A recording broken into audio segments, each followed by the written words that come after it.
میرا تعلق بارڈر کے علاقے سے، وہاں پر FFC ہے کھاد کی.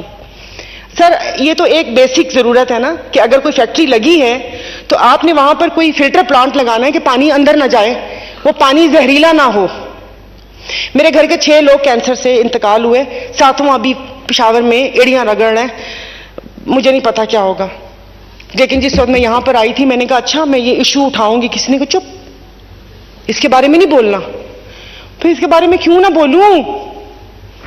یہ تو ایک میں کیا کہہ رہی ہوں؟ میں تو یہ کہہ رہی ہوں کہ بھائی وہاں پر کوئی ہسپتال ہونا چاہیے، وہاں پر کوئی فلٹر پلانٹ ہونا چاہیے تھا کہ لوگ مرے نہ، کہ 99.9% جگر کی بیماریاں ہیپاٹائٹس وہاں پر نہ ہو جو کہ بڑھ کے آگے جگر کا کینسر بنتا ہے. میں کیوں نہیں بول سکتی؟ آپ مجھے بتائیں. پاکستان کی شہری ہوں نا، آئین مجھے حق دیتا ہے بات کرنے کا.